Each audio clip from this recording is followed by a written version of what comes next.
Start हो गया। नमस्कार अमरीजनो, आप देख रहे हैं सीयूटी पाठशाला। आपका बहुत बहुत स्वागत है। आज हम लोग डिस्कस करने वाले हैं सीयूटी पीजी के एक सिलेबस के ऊपर जो बदलाव है, एक सिलेबस में जो चेंजेस है। यहाँ पे जनरल पेपर के दो कोड है, ठीक है। तो कहीं ना कहीं बच्चों के पास अब डाउट है कि हमें किस कोर्स के लिए कौन सा कोड यूज करना है।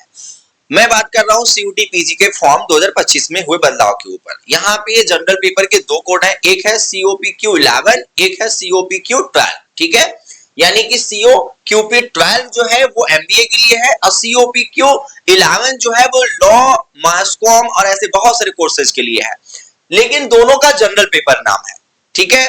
तो ऐसे में कुछ यूनिवर्सिटीज जो है वो MBA के लिए पर्टिकुलर कोर्स कोड यूज कर रही हैं, जो कि 12, जैसे कि BHU अभी हाल ही में अपना नया बुलेटिन जो दिया, उन्होंने साफ सुथरा मेंशन कर दिया कि आप अगर मेरे यहां से MBA करना चाहते हो, ठीक है, आप मेरे यहां से MBA करना चाहते हो तो आपको ये वाला कोड यूज करना पड़ेगा, ठीक है, यानी 12 नॉट 11। इस तरीके के हर एक यूनिवर्सिटी का जो ऑफिशियल बुलेटिन है ना, वहां पे जाके देखना कि वो लोग ये 12 ले रहे हैं या 11 ले रहे हैं। अगर 11 ले रहे होंगे तो आपको जनरल पेपर का ही 11 यूज करना पड़ेगा और जनरल पेपर का 12 यूज करना पड़ेगा। अब आप सोच रहे हो कि सर जो दोनों जनरल पेपर है तो क्या सिलेबस में अंतर है? हाँ भाई, सिलेबस में अंतर है।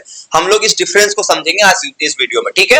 तो कहीं ना कहीं ये वीडियो किसके लिए होने वाला है? ये MBA और ETC के लिए होने वाला है, यानी कि MBA और ऐसे कुछ कोर्सेज जो कि पर्टिकुलर COPQ12 अपने पर्टिकुलर कोर्स के लिए ऑप्ट कर रहे हैं, ठीक है। चलो, यहाँ पे सब कुछ सेम है, 11 और 12 में सब कुछ सेम है। जो बदलाव है उस पर भी हम लोग चर्चा करेंगे। 11 का सिलेबस 12 के कंपैरिजन में थोड़ा सा ज्यादा है, यानी कि वो समंदर जैसा है, ये नदी जैसा है।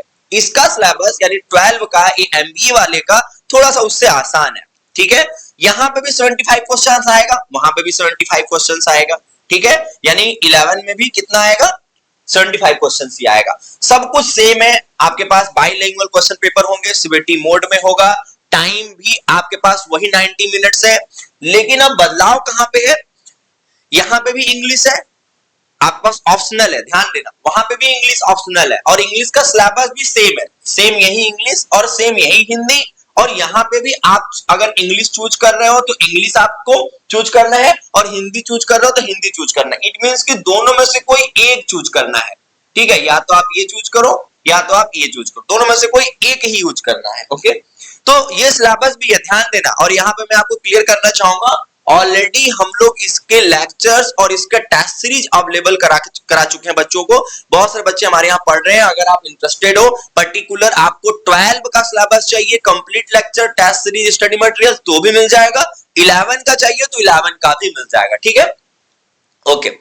यहाँ पे भी मैथ्स आ रहा है, ठीक है, यहाँ पे भी मैथ्स आ रहा है। ये मैथ्स के कुछ चैप्टर्स यहाँ पे हैं, ठीक है।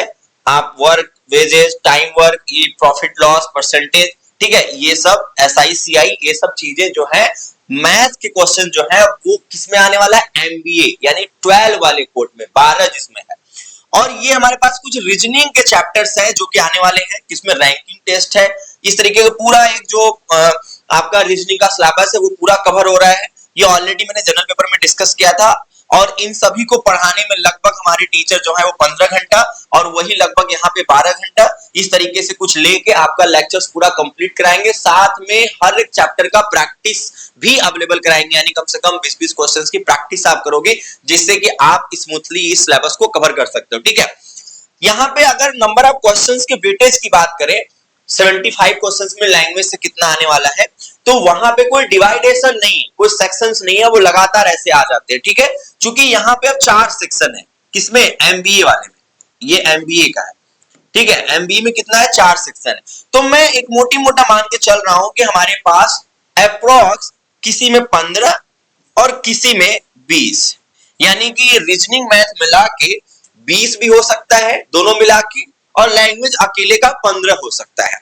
और आगे हम लोग बढ़ेंगे तो यहाँ पे एक नया सेक्शन ऐड किया गया है डाटा इंटरप्रिटेशन का, ठीक है। ये हमारे पास एक डाटा इंटरप्रिटेशन का नया जुड़ा हुआ है, ध्यान देना, ठीक है। ये हो गया 15, ये दोनों मिला के आपका 20 ही नहीं बनेगा, ध्यान देना। ये दोनों मिला के लगभग 30 बन सकता है, ठीक है, ये दोनों मिला के 30 बन सकता है, ठीक है, ये दोनों मिला के रीजनिंग और मैथ्स मिला के आपका 30 बन सकता है और इधर हमारा लैंग्वेज में 15 बन सकता है, यानी कि ये क्वेश्चंस वहां पे आ सकते हैं एग्जाम में। ठीक है, क्योंकि वहां पे सेक्शंस नहीं बने होते हैं और ये डाटा इंटरप्रिटेशन बाकी बचे हुए जो है वो डाटा हैंडलिंग और इन सब चैप्टर से हमारे पास आ जाएंगे। ठीक है, तो बचे हुए जितने भी हमारे पास क्वेश्चंस होंगे वो इनसे आ जाएंगे या दोनों मिला के आ जाएंगे।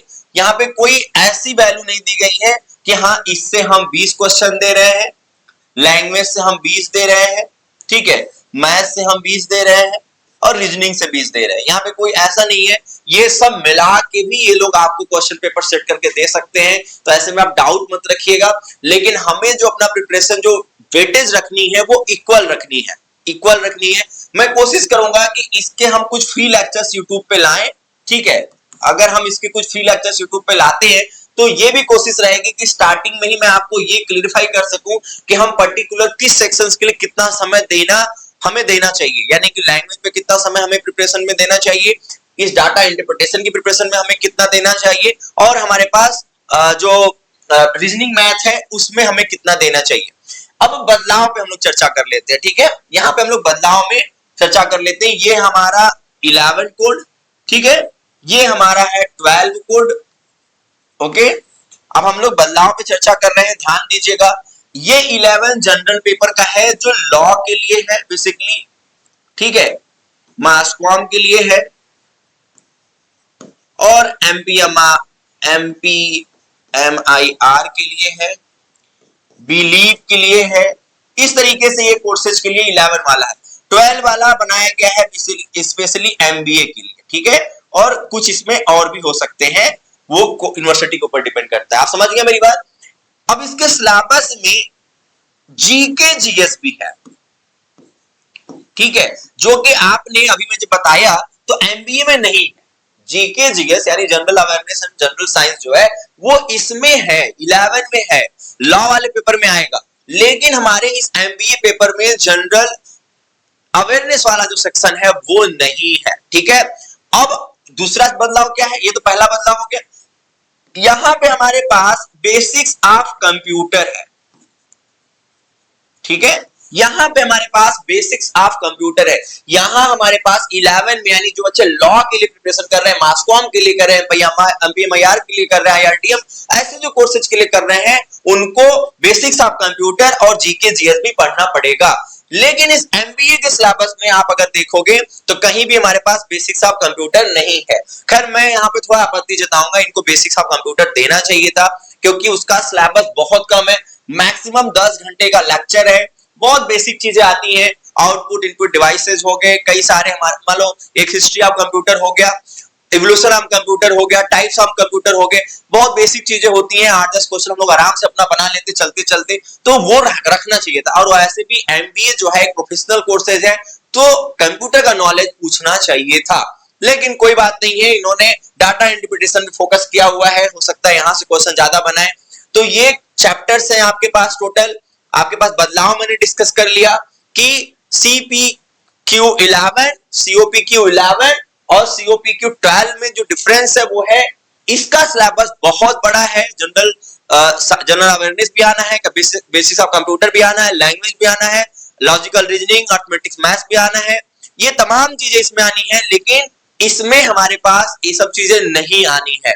तो प्रिपरेशन अगर एमबीए का कर रहे हो तो आप बस 4 सेक्शन पे ही फोकस करो, लेकिन अगर आप जनरल अवेयरनेस में लॉ और इन सब कोर्सेज पे आप फोकस कर रहे हो तो आप इन पूरे सिलेबस को एक मेरे नए वीडियो में देख सकते हो, ऑलरेडी डिस्कस किया हूं, डिस्क्रिप्शन में नंबर है और ये पूरे लेक्चर्स हमारे पास अवेलेबल है, प्लेलिस्ट इसकी अवेलेबल है, इसके टेस्ट सीरीज, इसके स्टडी मटेरियल अवेलेबल है।